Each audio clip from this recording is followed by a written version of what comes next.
बता दें कि जामताड़ा के नेशनल हाईवे 419 पर बुडूडी के पास बना हुआ तैयार हुआ नया पुल जो है वो दरकने लगा है। जिस पुल से लोगों को राहत मिलनी थी वो अब खतरे का कारण बन गया है। हालात ये कि हर गुजरती गाड़ी के साथ पुल कांप रहा है और गहरी दरारें साफ दिखाई दे रही है। ग्रामीणों का आरोप है कि पुल का निर्माण घटिया सामग्री से हुआ है और रात के अंधेरे में जल्दबाजी में किया गया। लोगों में भारी आक्रोश है और उन्होंने जांच कर पुल को दोबारा बनाने की मांग की है।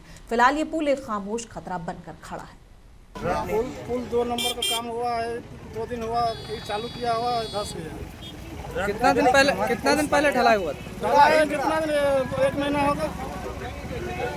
और सबसे दूसरी बात है क्या, यहाँ पर ओवरसियर इंजीनियर एसडीओ आज तक किसी को हम लोग नहीं देखे हैं, ना एक्जीक्यूटिव इंजीनियर किसी को नहीं देखे हैं। इसमें डबल जाली का है, नहीं ठेकेदार को हम लोग देखे हैं।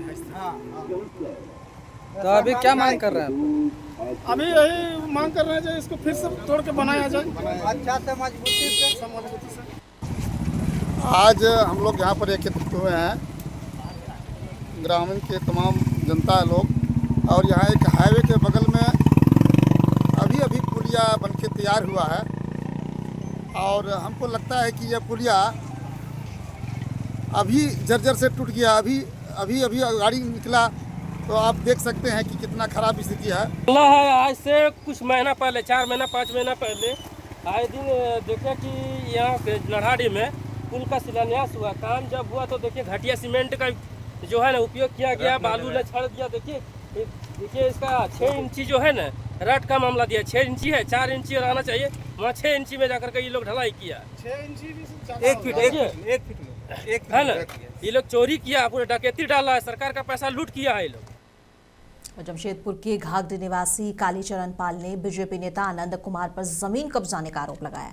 पीड़ित का कहना है कि उनकी जमीन पर जबरन कार खड़ी कर दी गई है, जिससे वे अपने प्लॉट का उपयोग नहीं कर पा रहे। विरोध करने पर गाली गलौज और धमकी देने का भी आरोप लगाया गया है। इस मामले में पीड़िता ने एसएसपी और बागबेड़ा थाना में लिखित शिकायत दर्ज कराई है। साथ ही उन्होंने प्रशासन से सुरक्षा देने और जमीन को कब्जे से मुक्त कराने की मांग की है। फिलहाल मामले की जाँच की जा रही है। मेरा नाम कालीचरण पाल है। घाघरी में मेरा ज़मीन है जिसका आनंद कुमार भाजपा नेता कब्जा करके रखा है। गाड़ी मेरे प्लॉट पे रखा है, गाड़ी हटा नहीं रहा है। गाड़ी हटाने से गाली गलौज मारपीट मारने का धमकी देता है, बोलता है यहाँ काम मत करो बोलता है। और मैं सीओ थाना और एसपी को भी दिया हूँ लिखित इसमें कार्रवाई करने के लिए, और उसके बाद भी बाउंड्री करने नहीं दिया जा रहा हमको। और बाउंड्री करने से वो बार काम को रोकवा देता है। इस तरह से मेरा यहाँ गरीब आदमी हूँ, मुझे डेली खटना और खाना है, तो इसी कारण से मैं सोचता हूँ कि मेरा आर्थिक अवस्था सुधरे बोल के मैं ज़मीन को बाउंड्री करके बेचना चाहता हूँ।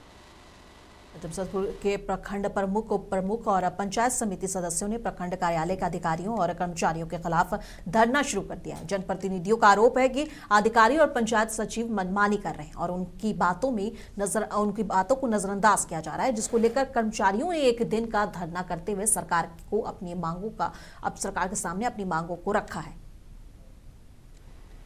पिछले 4 सालों के दौरान हम लोगों का नियमित रूप से मासिक बैठक नहीं होता है। अगर मासिक बैठक होता भी है तो उसमें सारे पदाधिकारी लोग गायब रहते हैं। सारे पदाधिकारी लोगों के ऊपर शो कॉज नहीं जारी किया जाता है। प्रखंड से लेकर जिला तक हम लोग कई बार आवेदन दे चुके हैं, समस्या का समाधान आज तक नहीं हुआ है।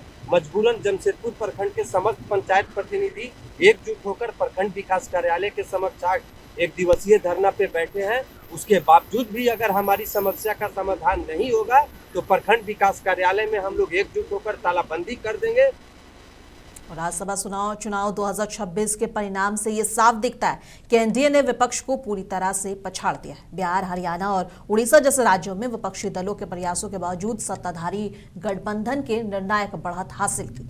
इसके बाद एनडीए का जोश हाई है। केंद्रीय मंत्री चिराग पासवान ने विपक्ष पर तंज कसते हुए कहा कि परिणाम दिखाता है कि विपक्ष पूरी तरह खत्म हो गया है और एनडीए आगे बढ़ रहा है। बता दें कि सोमवार को तीनों राज्यों में हुए 11 सीटों के मतदान में एनडीए ने 9 सीटें जीती है, जबकि विपक्षी दलों ने केवल 2 सीटों पर ही जीत हासिल की है। था। मैं खास तौर पे अगर मैं बिहार की बात करूं तो इस बात का विश्वास हम लोग को था कि 5 हमारे प्रत्याशी हैं और पांचों के पांचों में जीत में किसी तरीके की कोई दिक्कत हम लोग को नहीं लग रही थी। कारण ये कि पूरा एनडीए एकजुट था, एकजुटता के साथ हम लोग आगे बढ़ रहे थे। वहीं विपक्ष में बिखराव शुरू से ही देखने को मिल रहा था और बिखराव इस कदर इस हद तक बढ़ जाएगा कि वहां पे बिहार में जो अपने आप को प्रमुख विपक्षी दल कहता है, राजद जैसी पार्टी, उनके विधायक तक ने मतदान नहीं किया।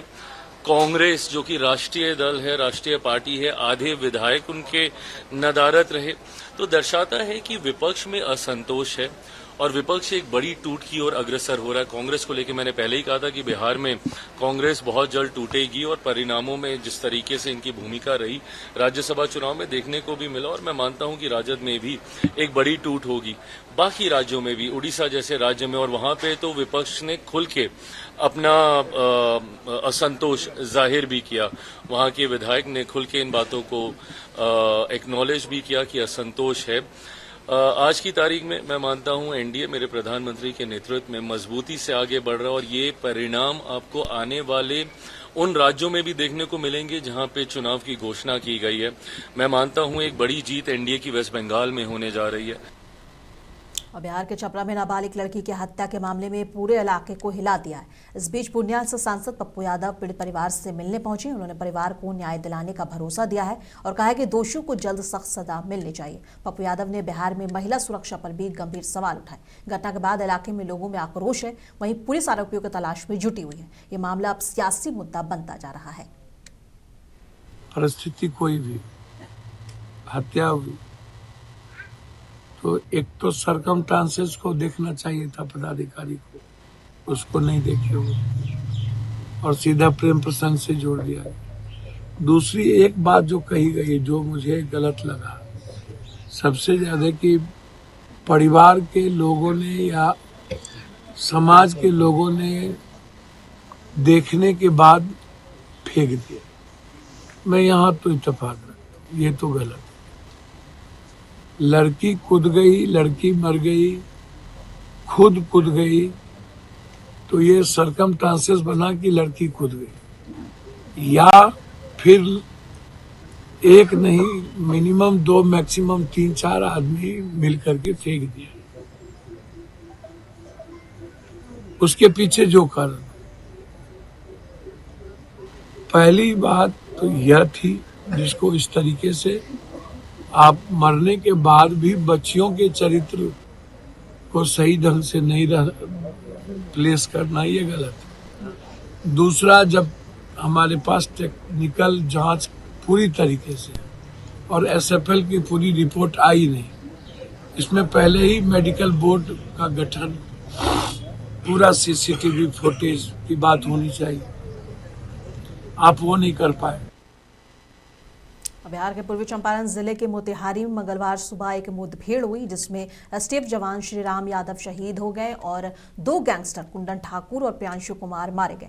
मुठभेड़ चकिया इलाके में हुई थी जहां अपराधियों ने पुलिस पर फायरिंग की। इस बीच पटना के पंडारक इलाके में पुलिस ने 5 अन्य अपराधियों को गिरफ्तार किया है और इनके पास से कई हथियार और कारतूस बरामद किए गए। पुलिस ने बताया कि सभी मामलों की जांच जारी है। घटना से इलाके में सुरक्षा को लेकर सतर्कता बढ़ा दी गई है और अपराधियों के खिलाफ कड़ी कार्रवाई की जा रही है। एनकाउंटर में जिनका डेथ हुआ है उन दोनों का आपराधिक इतिहास रहा है पहले से और पुलिस द्वारा उनके पकड़ का प्रयास भी किया जा रहा है। दुखद घटना है कि हमारे जवान की मृत्यु हुई है। उसके लिए हम लोग सरकार का जो भी प्रावधान है उसके तहत मुआवजा अन्य जो कंपनसेशन होता है उसके लिए हम लोग प्रयास करें जल्दी से। घायल भी लोग घायल अन्य कोई हल्का फुल्का चोट लगा है, ज्यादा अपराधी जो मरा है उसके अपराधी 2 अपराधी जिनकी मृत्यु हुई है, एक प्रियांशु दुबे है और एक कुंदन ठाकुर है। बिहार में जेडीयू नेता नीरज कुमार ने राज्यसभा चुनाव के नतीजे पर प्रतिक्रिया दी है। उन्होंने कहा कि आरजेडी नेता तेजस्वी यादव को हार उनकी राजनीति जिद की वजह से मिली है। नीरज कुमार ने यह भी कहा कि अगर तेजस्वी यादव में लज्जा है तो उन्हें विपक्ष के नेता के पद से इस्तीफा दे देना चाहिए। इस बयान के बाद से बिहार की सियासत में फिर से चर्चा तेज हो गई है। एनडीए के नेतृत्व ने पूर्व में ही आश्वस्त किया था कि 5 सीट पर हम चुनाव जीतेंगे, लेकिन तेजस्वी यादव की राजनीतिक हठधर्मिता और धन बल से मोहब्बत उम्मीदवार देने का फैसला किया और इनके सहयोगी इन पर भरोसा नहीं करते, इनके विधायक इन पर भरोसा नहीं करते, तो स्वाभाविक हार का सामना करना पड़ा। तो तेजस्वी यादव, आप अविलंब, अगर राजनीति में लज्जा है, विधानसभा आपके नेतृत्व में महागठबंधन की हार हुई है, घटक दलों ने यह आरोप लगाया है, तो अब मौका मिला है राज्यसभा चुनाव में एआईएमआईएम को आपने उम्मीदवार नहीं देने दिया। ऐसी स्थिति में हार का ठीकरा आपके मत्थे है, तो पलायनवादी मत बनिए। बिहार से फरार हो गए राजनीतिक रूप से, विपक्ष के नेता पद से अगर राजनीति में लज्जा महसूस होता है तो आपको विपक्ष के नेता पद से इस्तीफा देना चाहिए। नेता संजय झा ने राज्यसभा में महागठबंधन के क्लीन स्वीप पर तंज किया है। उन्होंने कहा कि इनकी लीडरशिप पर ना जनता को भरोसा है और ना विधायकों को भरोसा है। बता दें, कल बिहार राज्यसभा के 5 सीटों के लिए चुनाव हुए और जहां एनडीए ने 5 सीट पर जीत हासिल की, वहीं चुनाव के वक्त महागठबंधन के 4 विधायक गायब रहे, जिनमें से 3 कांग्रेस और 1 आरजेडी के विधायक गायब थे।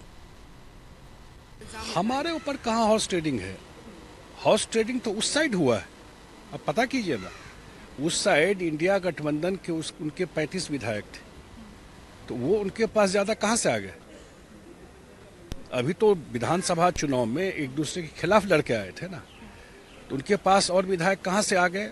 जो 5 विधायक आ गए, एक दूसरे पार्टी का आ गए, तो ये 6 विधायक जो उनके थे नहीं, वो कैसे मैनेज कर लिए? इंडिया गठबंधन नहीं थे, उसके खिलाफ चुनाव लड़के आए थे, तो वो हॉर्स ट्रेडिंग नहीं हुआ क्या? वो भी हॉर्स ट्रेडिंग था।